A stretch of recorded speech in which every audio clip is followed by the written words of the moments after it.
Alléluia. Alléluia. Est-ce que tu peux acclamer très fort le Seigneur? Alléluia.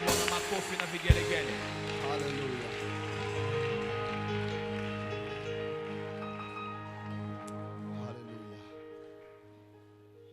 Nous allons ouvrir nos Bibles. Tunafungua Biblia zetu. Le livre de Genèse 12. Tunasoma Mwanzo 12 verset 1. mstari wa kwanza. Alléluia. Amen. Nous allons lire le deuxième texte Na usome wa pili dans Actes 16 verset 7. Matendo ya Mitume 16:7. Genèse 12 verset 1, la Bible dit: Mwanzo 12:1. L'Éternel dit à Abraham: Va-t'en de ton pays, de ta patrie et de la maison de ton père, dans le pays que je te montrerai. Je ferai de toi une grande nation et je te bénirai. Je rendrai ton nom grand et tu seras une source de bénédiction. Je bénirai ceux qui te béniront et je maudirai ceux qui te maudiront, et toutes les familles de la terre seront bénies par toi. Verset 4. Abraham, selon l'ordre qu'il avait reçu de l'Éternel, comme l'Éternel le lui avait dit, et Lot partit avec lui. Abraham était âgé de 75 ans lorsqu'il sortit de Canaan. Le deuxième texte, c'est dans Actes 16, verset 7. La Bible dit ce qui suit.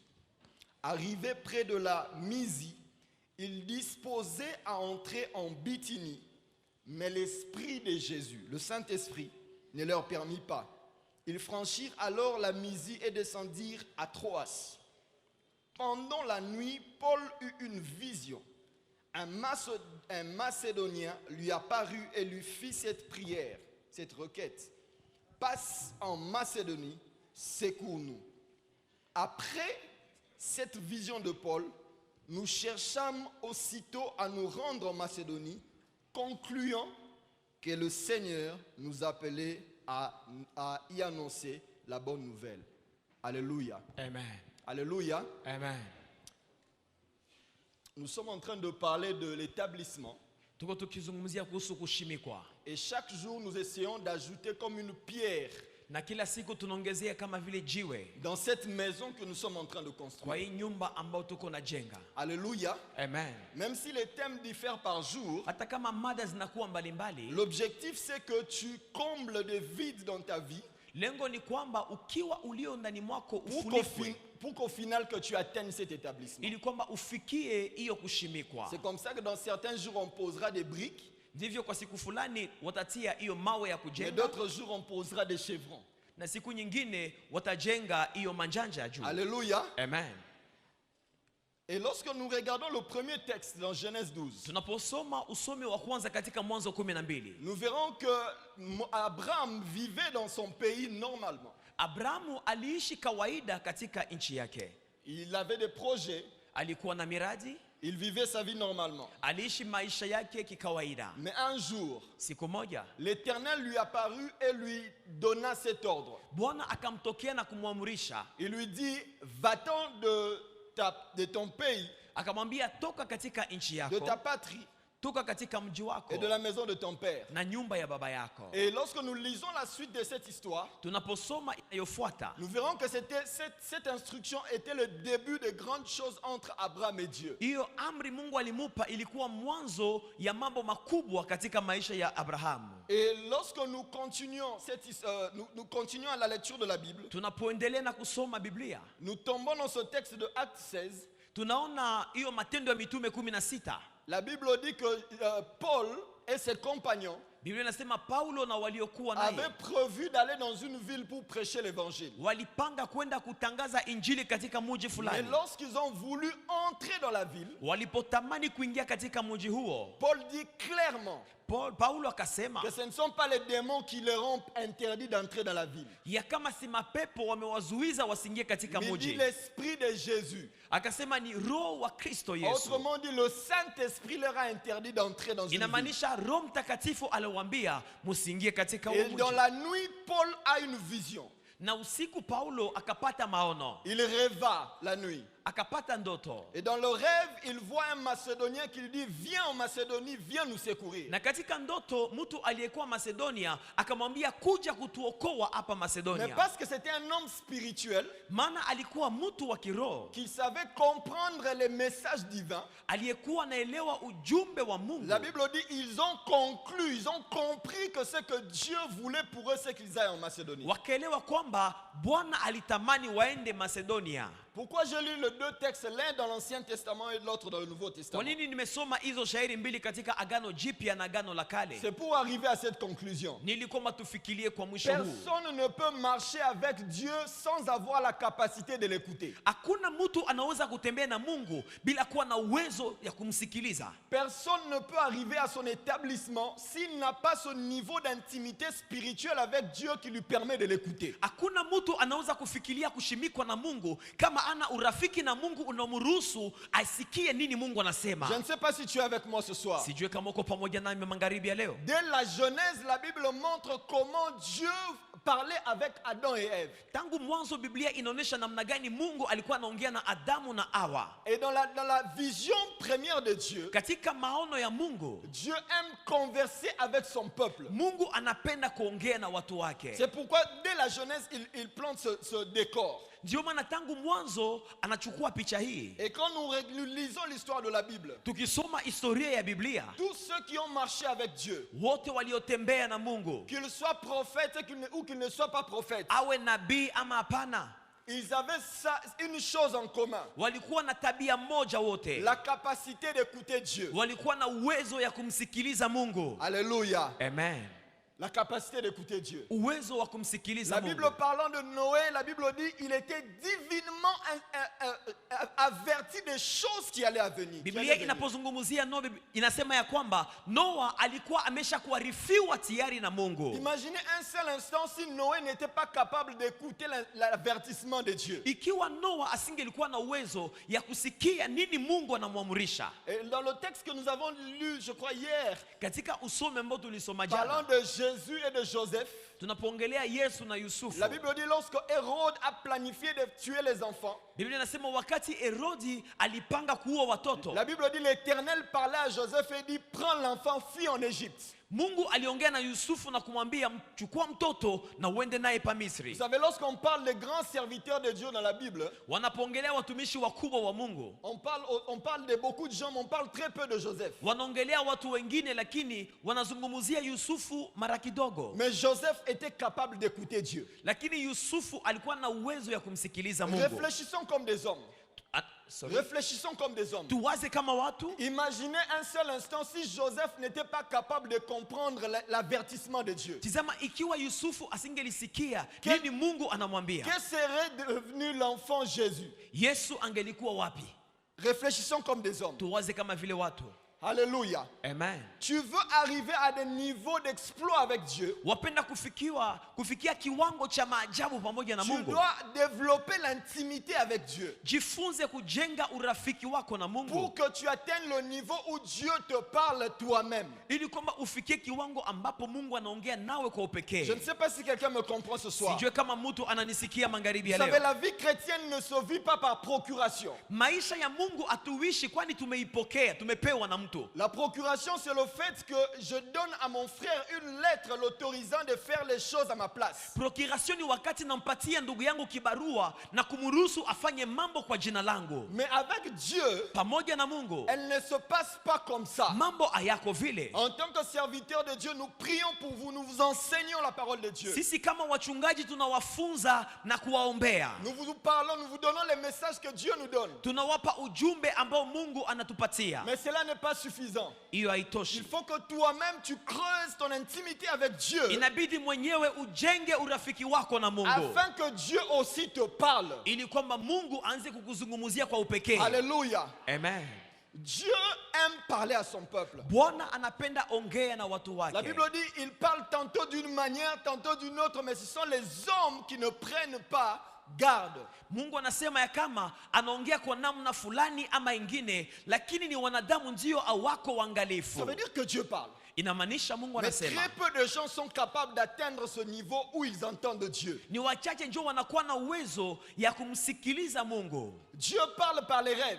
Mungu anaongea kupitia On ndoto. a lu le texte de Paul où dans un rêve il voit un homme qui lui dit viens ici, viens nous secourir. Tumesoma namna gani Paulo katika ndoto mtu anamuita akimwambia kuja kutusaidia. Dieu peut parler par des visions, Mungu anaweza kuongea kupitia par la maono, voix audible, kupitia sauti, par la conviction intérieure. kupitia kusikia sauti ndani Tout mwako. cela pour, comment dire, nous montrer qu'il est avec nous. Hii yote ni kwa kutuonesha kwamba iko pamoja nasi. Alléluia. Amen. Est-ce que vous êtes avec moi? Muko pamoja La nami. première raison pour laquelle Dieu va commencer à te parler, Kitu ya kwanza itakuma Mungu aanze kuongea ou nawe qu'il te parle déjà, ama aongee nawe sasa, c'est d'abord l'amour qu'il porte pour toi. ni upendo alionao juu yako.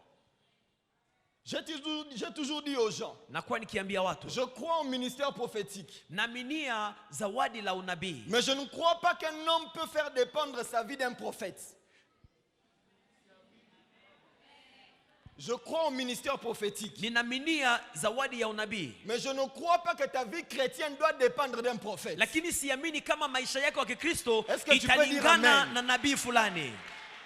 Je crois au ministère prophétique, Naaminia huduma ya unabii, mais je ne crois pas que ta vie entière doit dépendre d'un prophète. lakini siamini kama maisha yako yote itategemea nabii fulani. Je vais vous donner une illustration. Nawapatia mfano. Tu vis avec une personne dans ta maison, Unaishi pamoja na mtu nyumbani kwako, mais pour qu'il te parle, ili kwamba ou akuongeleshe, pour que toi tu lui parles, ili kwamba wewe umwongeleshe, il faut que tu ailles chez le voisin. inabidi uende kwa Tu jirani. dis voisin, Unasema jirani, dis à mon ami avec qui je vis, ambia rafiki ambaye naishi naye, j'ai déposé l'argent sur la table. nimeacha pesa kwenye meza. Cet argent-là, c'est pour payer les factures Hiyo pesa ni ya kuweza et kulipa pour acheter kodi la nourriture. na kununua vile vile chakula. Imagine ce que ton frère va ressentir. Nini ule ndugu yako atasikia? Et Dieu vit en toi. Mungu anaishi ndani mwako. Comment tu veux que Dieu te parle plus par quelqu'un d'autre que toi? Kwa nini unapenda Mungu awe naongea nawe zaidi kupitia mtu mwingine kuliko wewe mwenyewe? Alléluia. Amen. Je dis, je crois au ministère prophétique. Nasema naaminia huduma Je ya ne unabii. critique pas les prophètes, Si seme vibaya manabii, mais je voudrais ramener l'équilibre dans les choses de Dieu. lakini napenda mambo ijipange sawa sawa katika Dieu maisha yetu. vit en toi. Mungu anaishi ndani Tu es mwako. sa demeure. Wewe ni nyumba yake. Comment veux-tu que Dieu se sente pour qu'il te parle? Il doit parler d'abord à quelqu'un d'autre. Namna gani unapenda Mungu ili kwamba akuzungumuzie, inabidi apitie kwa mtu mwingine. Si tu décides de ramener ta vie au sérieux avec Dieu, Ukiamua maisha yako iwe kwa katika hali si njema tu na décides Mungu, de chercher la face de Dieu, ukiamua kutafuta uso wa Mungu, il est capable de te parler. anakuwa na uwezo ya kuzungumza nawe. Pour ceux qui sont mariés, Kwa wale ambao wamefunga ils ndoa, savent wanajua que la meilleure manière d'énerver maman, ya kama namna njema ya kumsirikisha mama, laisse seulement les messages aux enfants. achia watoto ujumbe kisha uende. Vous vous êtes chamaillé un peu là. Mulizozana kidogo, Tu sors de la maison, tu vas au travail, tu ne dis rien. unatoka unaenda kukazi ya kusema kitu, Et puis la fille vient et dit, maman, papa avait dit. kisha binti anakuja nasema mama, baba alisema hivi. Et les mamans, Wamama o, ça énerve. inasirikisha. Si nous les hommes, nous pouvons être énervés pour ces choses. Kama sisi wanadamu tunaweza kukasirika juu ya mambo yale, Imaginez Dieu. tafakarini Mungu sasa. Dieu veut que tu sois avec lui. Mungu anapenda uwe naye, Dieu veut que tu développes l'intimité avec lui. anapenda uzidishe urafiki na Tu yeye, sois capable de mettre Dieu en face et de lui parler. uwe na uwezo ya kumtia mbele yako na Mais kuongea aussi que naye, lui soit capable de te parler. naye aongee na wewe. Tous ceux qui courent derrière les prophètes n'ont pas une vie spirituelle stable. Wote wanaokimbia kimbia nyuma na manabii hawana maisha ya kiroho iliyo na J'aimerais nguvu. l'ajouter ici. Tous ceux qui courent derrière les prophètes n'ont pas de bonne vie spirituelle. Wote wanaokimbia kimbia nyuma ya manabii hawana maisha ya kiroho iliyo njema zaidi. Dieu aime que vous puissiez parler. Bwana anapenda muongee naye. Le prophétisme auquel Dieu appelle l'église d'aujourd'hui, Kiwango cha unabii ambapo Mungu anaitia kanisa ce n'est pas la dépendance totale des prophètes, si kuweza Sikuweza kuambatanisha maisha yako kila siku nyuma manabii. Mais c'est une église qui est prophétique. Lakini ni kanisa ambalo ni la unabii Où lenyewe. chacun de nous peut entendre Dieu parler. Ambapo kila mtu amsikie Mungu Où akisema. chacun de nous peut développer l'attitude de savoir discerner ça c'est moi, ça c'est Dieu. Ambapo kila mtu anaweza kutofautisha hii ni mimi na hii ni Mungu. J'aime toujours quand quelqu'un me dit Dieu m'a dit. Napenda wakati mtu ananiambia Mungu amesema. Ça n'a peut-être pas de sens mais Dieu m'a dit. Haina maana lakini sisielewi vizuri lakini Mungu amesema. Ça fait toujours du bien. De Inapana savoir que furaha. quelqu'un a une intimité personnelle avec Dieu. Kusikia kwamba mtu anakuwa na urafiki wa upekee na Mungu. Alléluia. Amen. Est-ce que tu peux acclamer le Seigneur? Waweza kumchapia Bwana makofi.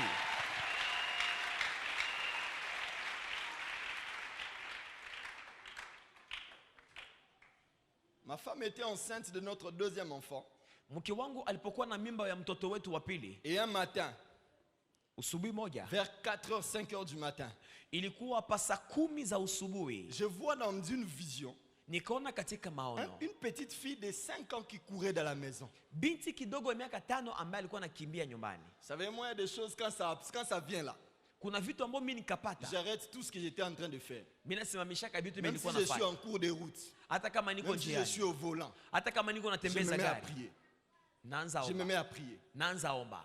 Et le matin, là, quand j'ai vu ma fille, vous savez, des choses que tu ne peux pas toujours expliquer spirituellement. Kuna vitu ambayo hauwezi kufasiria kiroho. Mais l'enfant que j'ai vu courir, jouant avec joie dans la maison, je savais que c'était ma fille. Na huyo binti ambaye niliona kipita nyumbani, nilijua kwamba ni binti Je ne wangu. sais pas comment t'expliquer, mais moi, je sais que c'était ma fille. Sijui namna gani nitaelewesha watu, lakini mimi najua tu ni binti Et je me wangu. suis mis en prier en langue. Nilianza kuomba kwa lugha. Et ma femme sait que dès que ce monsieur-là se met à prier en langue, là, la nuit ou le matin, là, Na mke wangu anajua kama mume wangu anaanza kuomba kwa lugha c'est que usubuhi, quelque chose vient de se passer. inamaanisha kuna kitu Elle kimepitika. s'est mise à prier en langue avec moi. Naye akaanza kuomba kwa lugha Et puis pamoja après, elle naye. me demande, Baadaye elle a fait, akaniambia, qu'est-ce qui s'est passé? kitu gani Je dis, kilipitika? j'ai vu ma fille. Nikamwambia nimeona binti wangu. Alléluia. Amen. Si vous êtes marié à un homme de Dieu, Kama umeolewa na mtu wa Mungu, ne cherchez pas toujours à tout comprendre au départ. usitafute kuwa naelewa kila kitu mwanzo. 5 mois plus tard, Miezi 5 baadaye, on allait à une consultation prénatale tukakwenda kumwona daktari, parce qu'elle avait déjà dépassé sa date d'accouchement. maana miezi ya kuzaa ilikuwa imepita. J'étais au volant, elle était avec moi, on avait notre fils derrière. Nilikuwa natembeza gari akiwa nami na mtoto wetu wa kwanza nyuma. Et on était à quelques mètres, à pratiquement 200 mètres de la maison. Tulikuwa tunakaribia nyumba, Et on montait une pente. tulikuwa tukipanda njia hapo, Un camion a stoppé brusquement sur une montée. na palikuwa lori iliyosimama kwenye kakilima kadogo, Et la Jeep qui était juste après lui a freiné brusquement. na gari iliyokuwa mbele yao ikasimama, Et 3 Jeeps se sont percutés. na gari 3 zikagongana. Moi j'étais sur une petite voiture V4 et on a percuté la Jeep qui était devant nous. Nilikuwa ndani ya kagari kadogo na jeep iliyokuwa mbele yetu ikapigwa marufuko. Alléluia. Amen. Vous savez, il y a des choses quand tu regardes dans les films, qu'on prend quelqu'un, on met sur un brancard, on met dans l'ambulance. Kuna vitu ambavyo unaona kama filamu, wanamtia mtu kwenye meza ya wagonjwa, wanambeba ndani ya gari. Je ne comprends pas la portée de certaines choses jusqu'à ce que tu vives ça. Unakuwa hujelewa kitu kingine hadi mpaka uyaishi. Vous savez, les Jeeps ont toujours un gros métal derrière pour tirer des choses. Hiyo majeep inakuwa na chuma kubwa kwa kuweza kukokota mambo. Le pare-choc est revenu sur le radiateur. Na pare-choc ikarudia Le radiateur est revenu sur le moteur. Na radiateur ikambatana ikagongana na moteur, Et ikapondekana. l'ambulance est venue. Na gari la kuleta msaada On a pris likaja. ma femme 9 mois, un gros ventre comme ça. Na mke wake alikuwa na miezi 9 na tumbu kubwa. On l'a posé sur un brancard, tout petit comme ça. Walimutia kukameza kidogo ka wagonjwa. Le deuxième ambulance, on a pris ma femme, on m'a pris moi et mon fils, on nous a amenés à l'hôpital. Na gari ya pili ikaja ikamuweka katika gari ndani umo ndani na kumbeba hospitalini na mwana Et wake. j'ai pleuré comme un enfant. Na akaanza kulia kama mtoto mchanga. Ces agents me disaient ne pleure pas, ça va aller. Watu walikuwa wakimwambia usilie, mambo itaendeka. Cette nuit-là, j'ai vécu parmi les nuits les plus difficiles de ma vie. Hiyo usiku ilikuwa usiku ngumu kwake. J'avais peur de perdre non seulement ma femme, mais l'enfant que j'avais vu dans la vision. Alikuwa anaogopa kumpoteza mke wake, zaidi vile vile huyo mtoto aliyeona De katika 17h à ndoto. 21h, on l'a connecté à des choses compliquées que je n'avais jamais vues dans la vie. Na pasa 3 za usiku wakamtia ako mavitu vya hatari hatari kwa Sur la kumtunza. grossesse, sur elle-même, il y avait tellement d'appareils connectés. Juu ya mimba, juu yake mahali pote palikuwa mavyombo vya matunzo. Et vers 21h, on m'a expliqué qu'il fallait envisager une césarienne. Na pasa 3 za usiku wakasema inabidi apasuliwe. Parce qu'avec le choc de l'accident, quelque chose pouvait venir après. Kwa sababu hiyo mshtuko wa accident ingelituma mambo mengine mabaya kuja. Je leur ai dit, laissez-moi un petit moment pour réfléchir. Kawambia mniachie muda ili kwamba J'ai nitafakarie. commencé à réfléchir, j'ai commencé à dire, Seigneur, qu'est-ce qui se passe? Kaanza kutafakaria na kwambia Bwana kitu gani Qu'est-ce que akiendeke. je n'ai pas compris dans ce qui se passe? Nini ambao sikuelewa kwa yote ambayo Si tu inapitika. marches avec Dieu, tu ne seras jamais surpris par les événements. Kama unatembea na Mungu hautakuwa na mshtuko wa mambo inayofika. Beaucoup d'événements arrivent dans ta vie parce que tu n'es pas spirituel. Kuna vitu vingi vinakufikia kwa sababu hauko kiroho. Alors que je me posais cette question, Nilipokuwa najiswali hivyo, cette vision que j'avais vue 5 mois avant hiyo maono niliyopata miezi 5 est mbele venue comme de mon ventre et est montée sur mon visage. ikakuja ndani mwangu ikapanda. Vous savez, quand il y a connexion spirituelle, Wakati kuna kuwa mawasiliano ya kiroho, tu sens qu'il y a une force surnaturelle qui vient sur toi. unasikia kwamba kuna nguvu ya juu iliyo juu yako. Et j'ai maintenant compris pourquoi Dieu m'avait montré la vision sur ma fille quelques mois avant. Hapo nikielewa kwa nini Mungu alinifunulia maono juu ya binti Et wangu l'Esprit mbele. m'a dit, Na Roho akaniambia, ta fille vivra. binti wako ataishi. Je me suis mis à adorer le Seigneur. Nikaanza kuabudu Vous savez, Mungu. il y a un moment dans la vie, on ne traite pas avec Satan. Kuna muda fulani kwa maisha au jadilianake na shetani. Moi, mais il y a un moment où je ne fais pas de prière d'autorité. Sifanye maombi ya mamlaka. Je mets Jésus devant moi. Mimi naweka Yesu Je dis, mbele. Seigneur, maintenant là, c'est entre moi et toi. Mimi nasema Yesu, hapa ni wewe na mimi. Comme toi, tu aimes la louange et l'adoration, Sababu unapenda sifa na maabudu. laisse-moi d'abord te nourrir de ça. Acha kwanza nikupe J'ai chakula. commencé à chanter dans la chambre. Nikaanza imba J'ai katika commencé chumba. à louer Dieu. Nikaanza msifu Oh, je me Mungu. rappelle de ces chants que je chantais. Des chaînes de Satan, Hiyo ni Jésus nyimbo. m'a libéré. J'ai célébré Jésus. Nilimsifu Yesu hiyo siku. Vous savez, quand tu célèbres Jésus, je pouvais sentir comme si la batterie était en train de charger. Wakati alikuwa na msifu Mungu ni kama jinsi palikuwa bateri ambayo ilikuwa ikipata moto mpya. 50%, 60%. Hiyo bateri ilikuwa na Et je panda. louais Dieu. Je continuais à adorer Dieu. Na hapo sifa ziliendelea. Et puis à un moment, j'ai senti seulement. Kwa muda fulani nikasikia. Pip, pip, pip. Parce que quand la batterie est full, le téléphone te signale que c'est full. Wakati bateri inajaa ni kama simu inapiga kelele. Alléluia. Amen. Et là maintenant, je suis entré dans le règne de Dieu. Na hapo nikiingia katika J'ai utawala wa Mungu. commencé à parler comme un Dieu. Nikaanza kuongea kama Mungu. Je ne chassais pas les démons. Sikufukuza J'ai mapepo. proclamé comme un Dieu. Nilikuwa natangaza J'ai mambo commencé kama à Mungu. déclarer le règne de Jésus sur ma vie. Nilianza kiri J'ai ushindi wa Yesu. déclaré le règne de Jésus sur ma femme. Nilianza kiri utawala wa Et Yesu sur juu ya mes mke enfants. wangu. Jusqu'à ce que je sente Hadi mpaka le deuxième bip. nikasikia tena pim pim pim, La batterie déchargée. batterie imekwisha tena. J'ai appelé l'infirmière.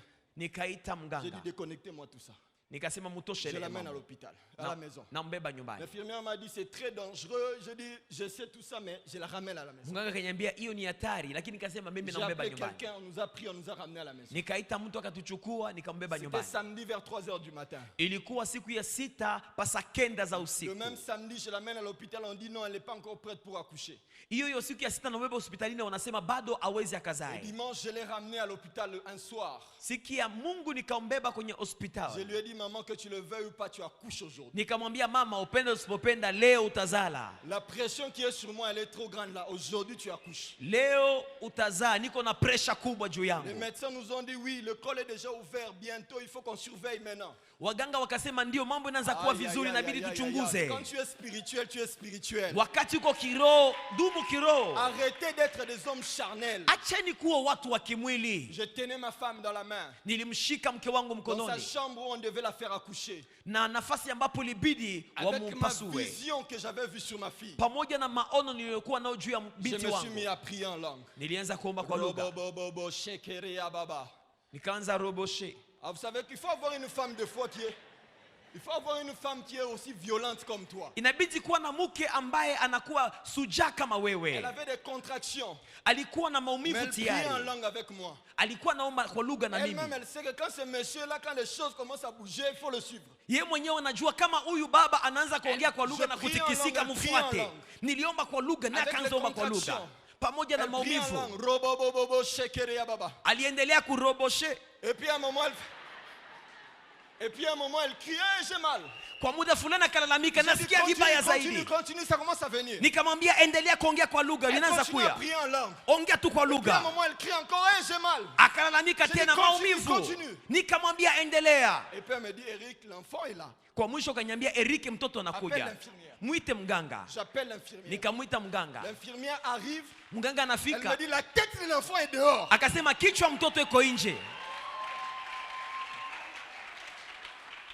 Elle vient, elle a panique. Vous savez, aux États-Unis, s'il y a un problème de l'accouchement, l'hôpital va avoir des sérieux problèmes. USA kama kunakuwa shida wakati mke anazaa, hapo ni shida kabambi kama kuna shida hiyo. L'infirmière panique et va à la porte et crie. Huyo mganga akashituka akakimbia mlangoni na kulalamika sana. Presque 10 personnels médicaux entrent dans la chambre. Waganga karibuni 10 wakakuja mara moja. Mais quand ils arrivent, Walipofika, l'infirmière n'avait que ses mains pour recueillir l'enfant. huyo mganga alikuwa na mikono yake tu kwa Et kumpokea l'enfant est mtoto. sorti par elle-même. Na mtoto akatoka mwenyewe. Alléluia. Est-ce qu'on peut acclamer le Seigneur? Unaweza kumchapia Bwana makofi. 2 jours avant, on m'a dit soit césarienne, soit rien d'autre. Siku mbili kabla kufika walikuwa Mais washaniambia à inabidi cause d'une wampasue. vision que j'avais vue il y a plusieurs mois, Lakini kwa ajili ya maono niliyokuwa nayo miezi fulani kupita, un miracle s'est produit. muujiza ulifanyika. Il y a des tas de choses, il y a des tas de problèmes qui arrivent dans ta vie parce que tu n'es pas spirituel. Shida nyingi zinakuja kwa sababu hauko kiroho. C'est pourquoi quand on te dit soit ça, soit rien du tout, tu choisis la voie la plus logique, alors que c'est la voie que le diable choisit pour te détruire. Ndio maana mara nyingi unachafuta njia inayoeleweka katika akili, ndio maana shetani anakupata mara La nyingi. Bible dit cherchez d'abord le royaume des cieux et sa justice.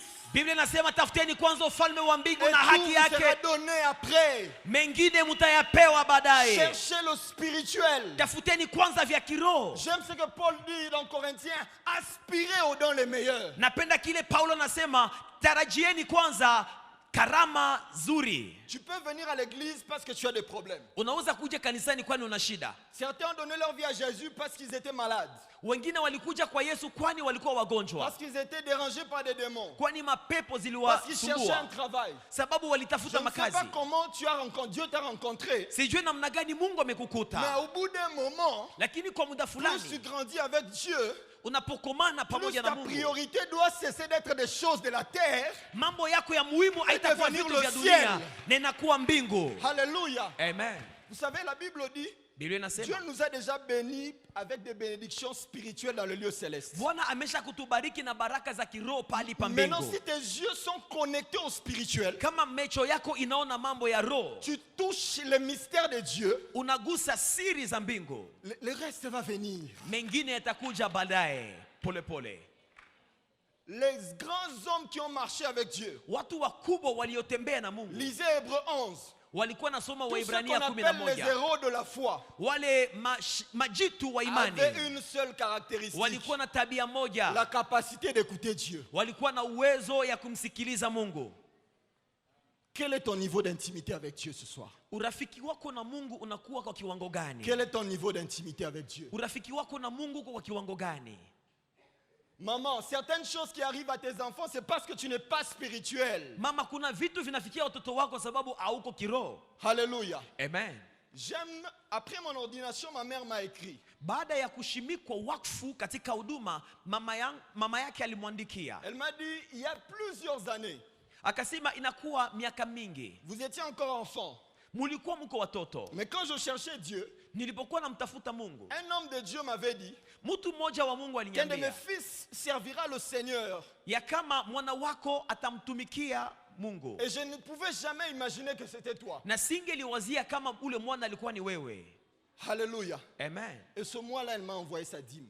Na hiyo mwezi akanitumia moja yake ya 10. Et quand je viens, des fois, elle se met à genoux et dit, papa, prie pour moi. Ninapokuja mara nyingi anapigaka magoti na kusema baba niombee. Des fois, il y a des choses qui arrivent dans nos familles parce que nous ne sommes pas capables de voir Dieu. Kuna vitu vinatufikia katika jamii maana hatuna uwezo ya kumuona Mungu. Lorsque vous lisez le texte de Job qui parle de Dieu, parle tantôt d'une manière, tantôt d'une autre. Unaposoma kitabu cha Ayubu ambapo wanasema Mungu anazungumzeka kwa namna fulani ama namna nyingine. La Bible explique que c'est pour de fois nous préserver des projets de l'ennemi. Biblia inasema ni kwa ajili ya kutukinga na mipango mbaya ya shetani. Tu tombes de fois dans le piège de l'ennemi parce que tu ne sais pas écouter Dieu. Mara nyingi unaanguka ndani ya mitego ya shetani sababu haujue kumsikiliza Mungu. Demandez aux pasteurs, ils vous diront. Sikilizeni watungaji watawaambia. Lorsque de fois nous prions pour certaines personnes pour des cas de délivrance. Tunapombea mambo ya ufungulivu kwa watu fulani. À un certain moment de fois nous sommes bloqués. Kuna mara tunakuwa na zuizwa. Mais seule la révélation peut nous aider à marcher vers la délivrance d'une personne. Ni ufunuo tunjo na tusaidiaka ili kwamba tufikie ufungulivu ya mtu huo. Tu ne peux pas être un chrétien puissant avec Dieu sans l'intimité. Hawezi kuwa Mkristo mwenye nguvu na Mungu kama hauna urafiki naye.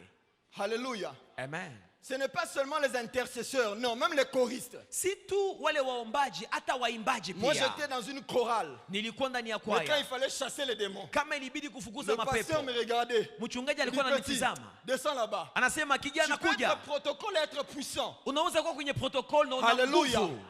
Tu peux être protocole et être puissant. Unaweza kuwa kwenye protocol na una upako juu La yako. Bible dit dans les derniers jours, je répandrai de mon esprit sur toute Biblia chair. inasema kwa siku za mwisho naachilia roho yangu juu ya kila mtu. La puissance de Dieu n'est pas que pour les jeunes. Bwana, roho ya Mungu, nguvu za Mungu si tu kwa Même vijana. à 70 ans, tu peux être revêtu de l'esprit et Hata chasser les mzee wa démons. miaka 70 unaweza kuachilia upako juu ya Oh, watu. le Seigneur veut une église puissante. Bwana anahitaji kanisa lenye nguvu. Voilà pourquoi il dit, tu es Pierre, mais sur ces rocs, je bâtirai mon église. Ndio maana anasema wewe ni Petro na juu ya jiwe ili nitajenga kanisa. Et les portes du séjour de mort ne prévaudront point contre l'église. Na malango ya Adezi hayatashindana na kanisa lile. Satan n'a pas peur du français ou de l'anglais ou du swahili. Shetani angaikie Kifaransa yako ama Kiingereza yako. Satan n'a pas peur de la belle mélodie que vous avez chantée là. Shetani aogope hiyo wimbo njema munayoimba. Satan a peur que des hommes puissants et qui sont connectés au ciel. Shetani anaogopa watu walio na nguvu na wanaokuwa na urafiki wa upekee na Mungu. Alléluia. Amen. Parce que si tu marches avec Dieu, Kama unatembea na Mungu, Dieu va commencer à te dire oui, ça, mais pas ça. Mungu ataanza kukuambia fanya hiki lakini kile hapana. Cherche les choses de Dieu. Tafuta vitu vya Mungu. Sois sérieux dans ta marche avec Dieu.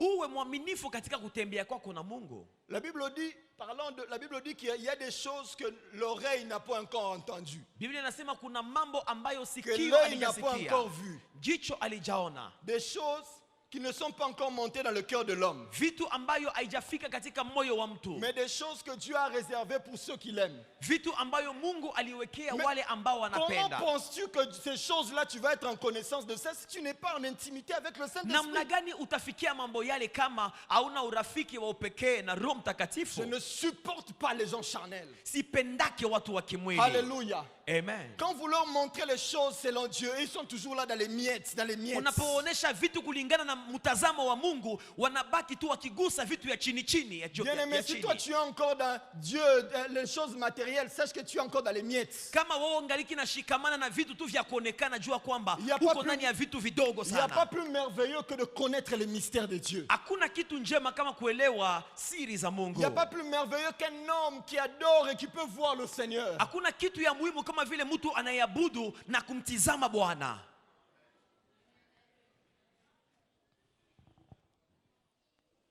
Dieu veut que tu atteignes un niveau où il marche avec toi. Bwana anapenda ufikie kiwango ambapo anatembea na wewe. Vous savez, si vous dépendez de prophéties et de prophètes, Kama wewe unategemea tu ni manabii na unabii sans intimité avec Dieu, bila kuwa na urafiki wa upekee na vous Mungu, aurez beaucoup de problèmes. utakuwa na shida nyingi. Alléluia. Amen. Alléluia. Amen. Le plus grand antidote contre les fausses prophéties. Kitu ya kwanza inayopinga unabii mbaya, Vous savez, aujourd'hui, il y a des prophètes de tout genre. leo kuna manabii wa kila namna. Des prophètes qui prophétisent même sur le Facebook. Manabii wanaotabiri hata kwenye Facebook. Certains que vous rencontrez sur le chemin, Wengine unawakuta njiani. ils te disent des choses, pour certains qui sont vraies. wanakuambia mambo kwa wamoja ni kweli, mais après il te dit je dois aller en prière, il faut que tu sèmes. baadaye nakwambia nakwenda mlimani, leta mbegu. À un certain moment, tu ne sais même pas si c'est l'esprit de divination ou si c'est l'information que les gens ont recueillie. Muda fulani auje kama ni roho ya kuuguza ama kama ni roho wa Mungu. Alléluia. Amen. Sans intimité avec le Saint-Esprit, tu auras des problèmes. On va toujours t'induire en des erreurs. Bila urafiki na Mungu watakuelekeza katika njia mbaya. Est-ce que vous savez que certaines précisions dans les prophéties sont des informations qu'on recueille dans les rues? Mnajua kwamba ukweli fulani katika maunabii inakuwa ni taarifa za habari walizotafuta juu yenu. Alléluia. Amen. Vous êtes avec moi? Un jour, un prophète m'appelle. Siku moja nabii moja Il ananiita. commence à prophétiser sur moi. Anaanza kusema Alors, vous êtes mambo juu yangu. marié, vous avez 2 enfants. Wewe umefunga ndoa, una watoto wawili. Je vois. Naona. Mais ce qui est bizarre avec ces messages qu'il me donnait, Lakini ya kushtua katika hiyo ujumbe, il suffisait de taper Pasteur Eric Impion sur Facebook. ilibidi tu uandike Pasteur Eric Impiong kwenye Facebook Tu allais comprendre tout ça. na utelewe ile mambo yote. Alléluia. Amen. Lorsque la Bible dit ne mettez pas foi à tout esprit, Wakati Biblia inasema usiaminie kila roho, mais ne méprisez pas les prophéties. usizarau unabii, Examinez pour prendre ce qui est vrai. muichunguze ili kwamba mchukue iliyo kweli. Ce verset-là a une réalité. Hiyo versi ina ukweli fulani. Ce verset-là, si on essaie de le checker, Kama unajaribu kusoma vizuri on hiyo va versi, arriver à cette conclusion. utafikia kwa ukomo huu. C'est qu'une prophétie, Unabii lorsqu'elle vient de quelqu'un d'autre, unapotokea kwa mtu mwingine, elle peut être 100% vraie. unaweza kuwa 100% kweli, Elle peut être 100% fausse. inaweza kuwa 100% ya uongo. Elle peut être en partie vraie, en partie fausse. Inaweza kuwa sehemu moja kweli ama sehemu nyingine ni uongo. Mais maintenant, quel est le pourcentage de vérité? Sasa sehemu ya ukweli ni gani?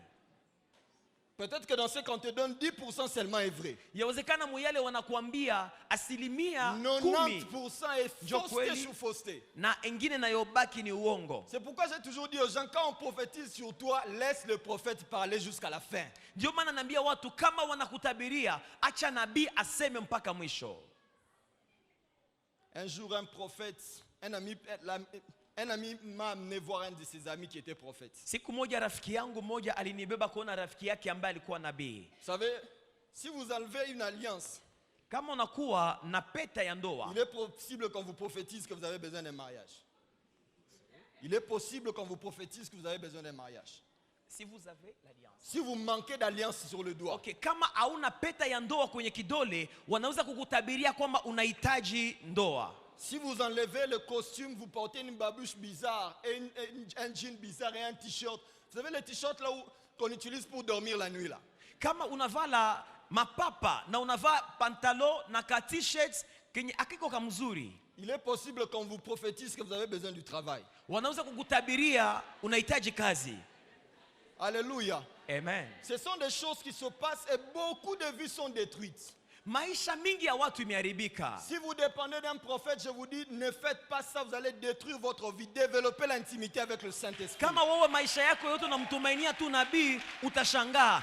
Tengeneza urafiki wako na Mungu. Et le prophète en question a commencé à prophétiser sur moi. Na huyo nabii akaanza Moi, kutabiri. moi, si tu parles, je te laisse parler. Mimi ukaongea na kuachaka uongee. Si tu me demandes c'est vrai ou c'est faux, Kama unaniuliza ni kweli ni bongo, comme certains le font aujourd'hui, kama jinsi wengi wanasemaka je leo, vais te dire, papa, parle seulement. nasema baba ongea tu. Si tu finis, Kama unamaliza, moi je vais faire ce que la Bible dit. ndafanya hiyo ambayo Biblia Je inasema. vais examiner. Nitachunguza. Et le prophète a commencé à parler, il ne savait plus si ce qu'il disait était vrai ou faux, parce que moi je ne répondais pas. Na nabii anaanza kuongea, lakini hakujua Biblia anasema kama ni kweli ama uongo, maana mimi sikusema neno J'étais yoyote. calme, je le regardais. Nilitulia na kumtizama, Et lui il parlait. naye akaanza ongea. Et à la fin, Kwa mwisho, l'ami qui m'avait amené vers lui, huyo rafiki aliyenibeba kwake il lui a dit, je voudrais aller me soulager. akasema, natamani kwenda kujisaidia kidogo Et moi je chooni. reste là et ils vont comme derrière la maison pour lui montrer les toilettes. Yeye akabaki hapo, kisha wakakwenda kumuonesha wapi choo inakuwa. Et puis j'entends seulement, Kisha nikasikia Kebanao, Kebanao, Kebanayo, angalisho, Que ce soit la dernière fois. iwe mara ya mwisho. Si Dieu ne t'a pas parlé, Dieu ne t'a pas parlé. Kama Bwana kukuongelesha na kukuongelesha. Si Dieu ne t'a rien dit, tais-toi. Kama Mungu akukwambia kitu, nyamaza. Au lieu que ça nga soni bonami sur batu. Unanipatisha haya mbele ya watu.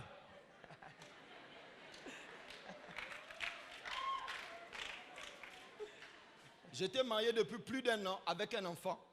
Alikuwa amefunga ndoa inakuwa mwaka mmoja na mwana mmoja, mtoto mmoja. Il m'a dit que Dieu allait me donner bientôt une femme et de l'argent pour me marier. Akasema usoni hapa Mungu atakupatia mke na pesa. J'avais un visa immigrant des États-Unis. Alikuwa tayari amekuwa na visa ya kukaa USA. Il me dit oh non, Dieu est en train de me montrer que tu vas à Matadi. Anasema Mungu iko nionyesha kama unakwenda Matadi. Et j'étais là calme, je le regardais. Naye mchungaji alitulia tu iko na mtizama. Après le prophète revient. Baadaye nabii Tu anakuja. sais, Unajua si Dieu dit ceci, kama Mungu anasema ça hivi, peut vouloir dire ceci. inaweza kutamani kusema hivi vile vile. Je lui ai dit non, man of God. Nikasema pana mtu wa Mungu. Non, c'est bon, j'ai été béni. Nimebarikiwa.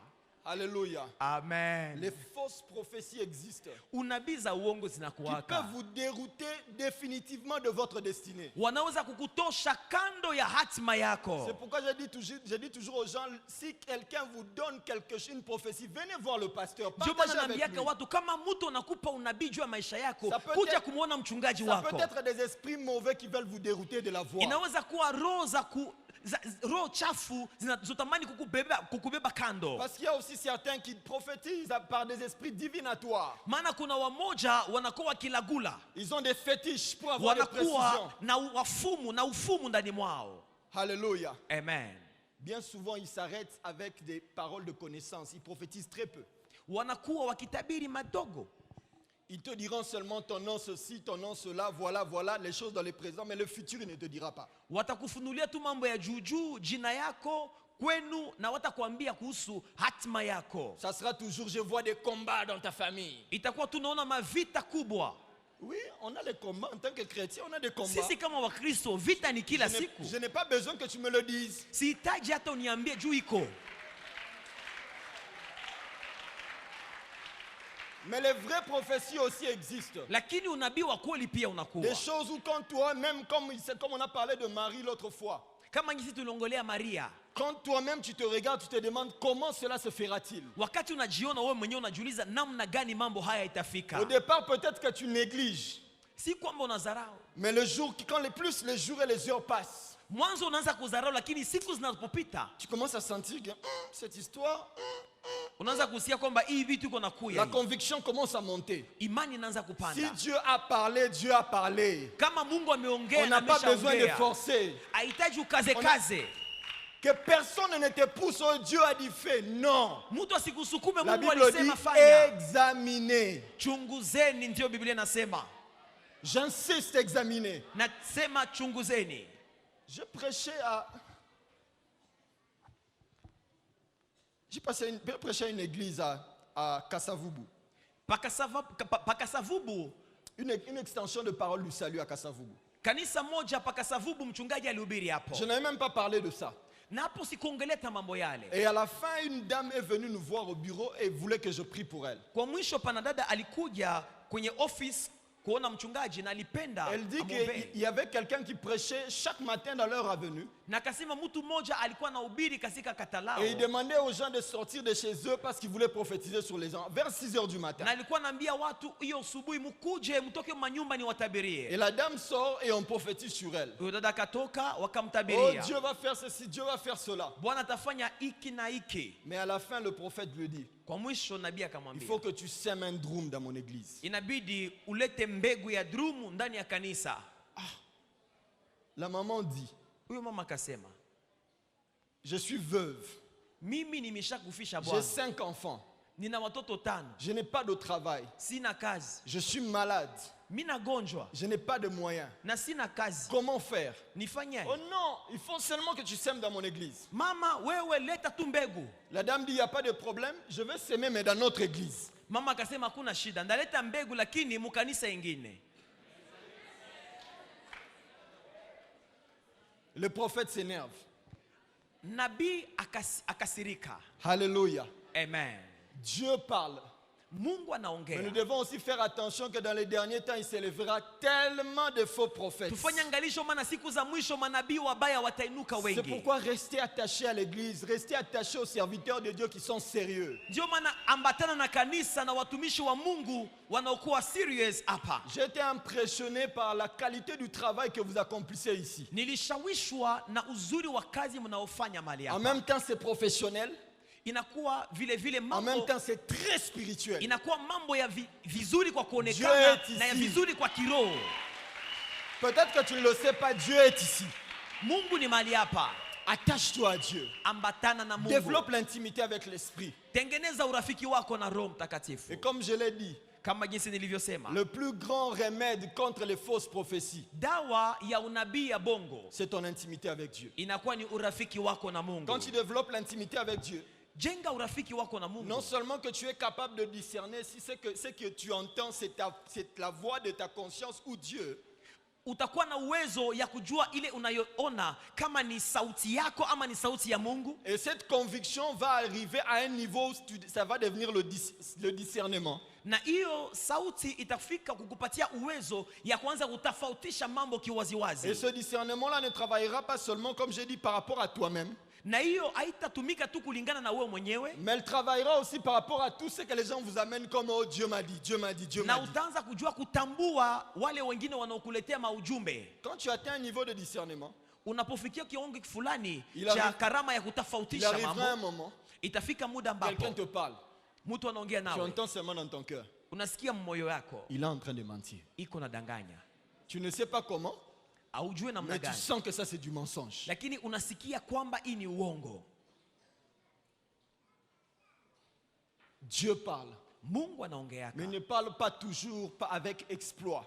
aongeake na mshtuko, C'est pas le bon mot. Il ne parle pas toujours avec éclat. aongeake na mshtuko kubwa. Je peux ne pas te dire que Dieu m'a parlé, mais je te donne un conseil, mais c'est un ainsi dit l'Éternel. Naweza kutokukwambia kwamba Mungu anasema, nakupa shauri, na hiyo ndio Mungu anasema. Ne vous laissez pas toujours impressionner par ce qui bouge. Msiache kushtushwa na wale wanaotikisika tikisika. Alléluia. Amen.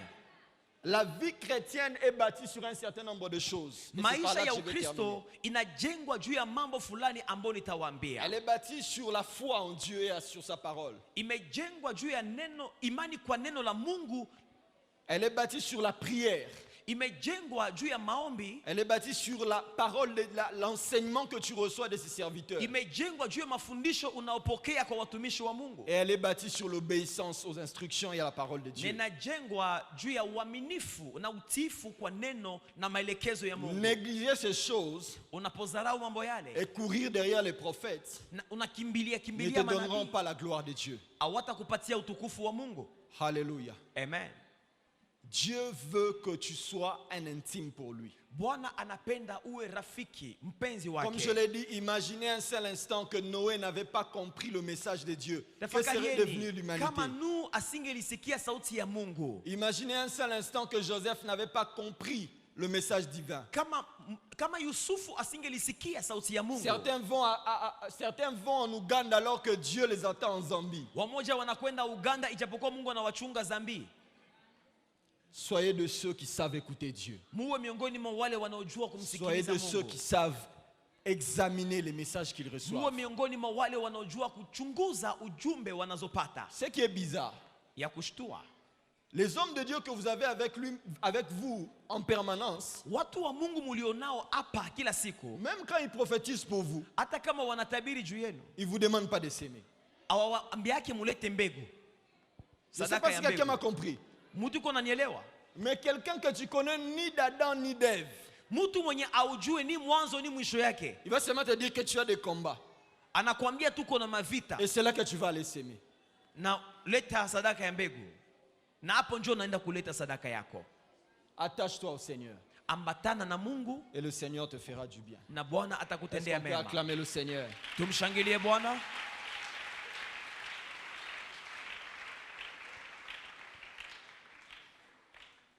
Librement, on va se tenir debout. Je sais qu'on est en train de donner les offrandes. Tutasimama tunapotoa sadaka. Ouvre les écluses des cieux. Les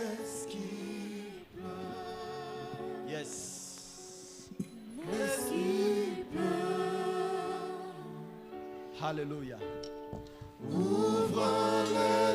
Ferme tes yeux là où tu es. Commence à prier. Anza kuomba Mungu. Demande à Dieu qu'il pleuve sur ta vie. Ambia Bwana amimine mvua juu yako. Alléluia.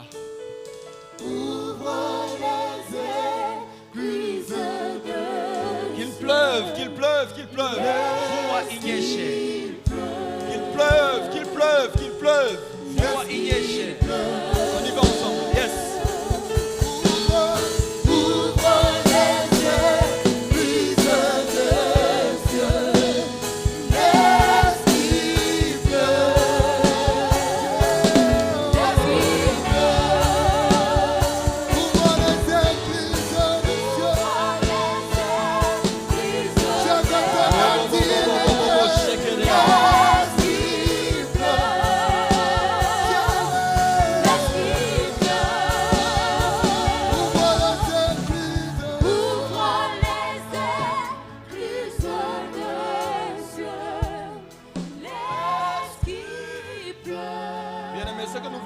Maintenant,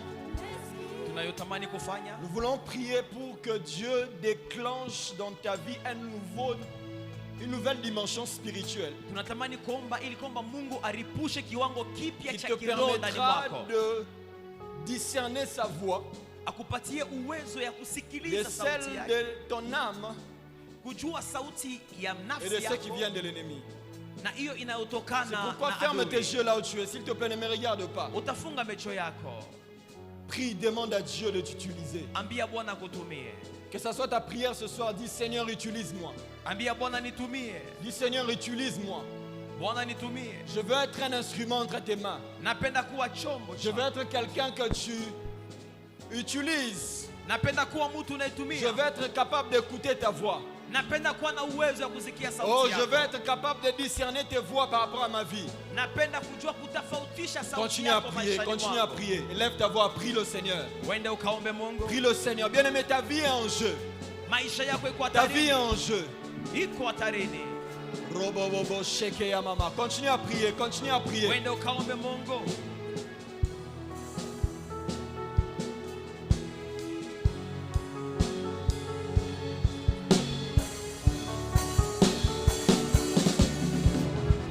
Continue à prier, continue à prier. Il n'y a de vie qu'à être spirituel. Il n'y a de vie qu'à être spirituel. Il n'y a de vie qu'à être spirituel. Si tu n'es pas spirituel, il y a des tas de choses que tu vas manquer avec Dieu. Demande à Dieu de t'utiliser. Demande à Dieu de te rendre capable d'écouter sa voix. Demande à Dieu que tu sois capable d'écouter sa voix. Dans les rêves, que les rêves sataniques s'arrêtent, mais que tu sois capable de voir le ciel. Que tu sois capable d'écouter la voix du Seigneur lorsqu'elle te parle. La Bible dit il parle tantôt d'une manière, tantôt d'une autre. Mais ce sont les hommes qui ne prennent point garde. Dis au Seigneur que tu veux être capable de discerner sa voix lorsqu'il te parle. Même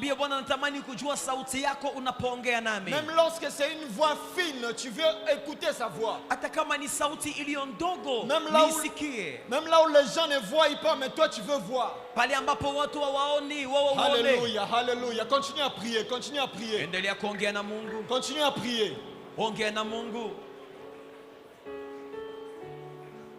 Continue à prier.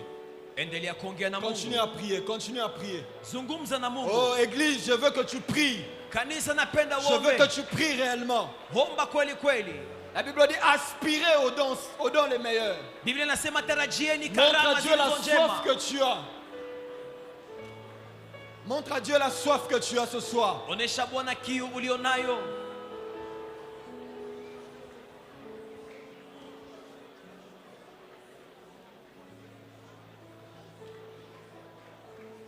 Bien-aimé, continue à prier, continue à prier, continue à prier. Montre à Dieu la soif que tu as. Montre à Dieu la soif que tu as. Montre à Dieu la soif que tu as. Montre à Dieu la soif que tu as. Muoneshe Bwana kiu yako. Montre à Dieu la soif que tu as. Muoneshe kiu yako. Continue à prier, continue à prier. Omba Mungu, omba Mungu. Continue à prier. Zidi kuongea na La Mungu. Bible dit tout ce que vous demanderez en priant, vous le recevrez. Biblia inasema yote ambayo mtaomba katika Tout ce maombi que vous demanderez au nom de Jésus, vous le recevrez. yote ambayo mtapokea mtayapewa. Robo bobo bo sheke ya mama.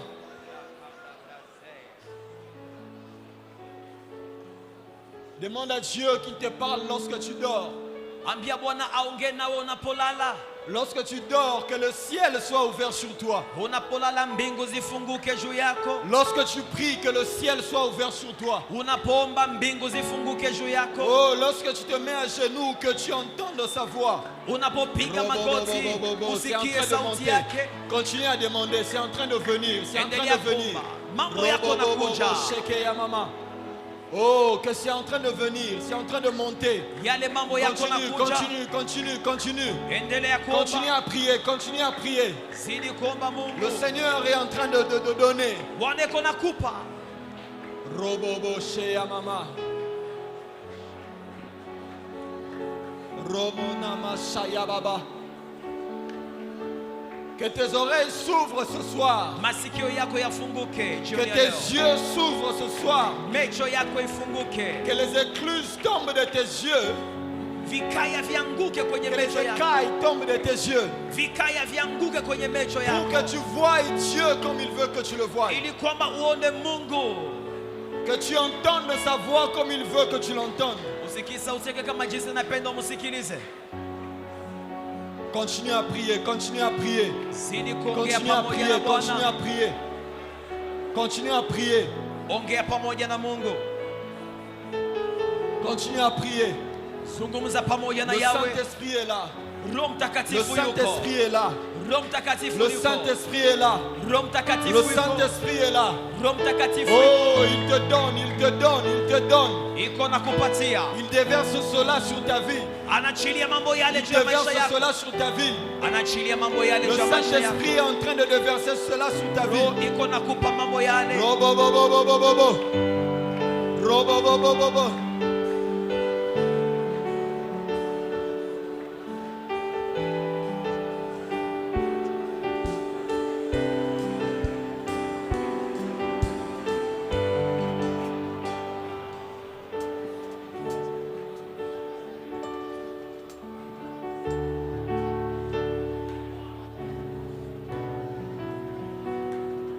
Il est en train de déverser cela maintenant sur ta vie. Iko na mimi na mambo yale juu ya maisha yako.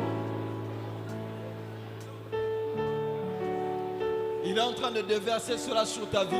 Iko na chilia mambo yale juu ya maisha yako. Le grand jour s'est levé. Dieu nous a visités.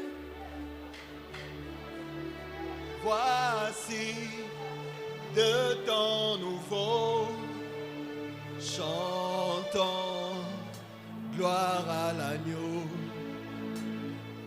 Et sur le monde entier, le grand jour s'est levé, le Saint-Esprit est là. Le grand jour s'est levé, le grand jour s'est levé. Dieu nous a visités. Voici des temps nouveaux. Chantons gloire à l'agneau. Yes. Yes. C'est qu'il avait promis. C'est qu'il avait promis. Le Saint-Esprit. Le Saint-Esprit est là. Il est là. Le Saint-Esprit est là. Le Saint-Esprit est là. La mort a disparu.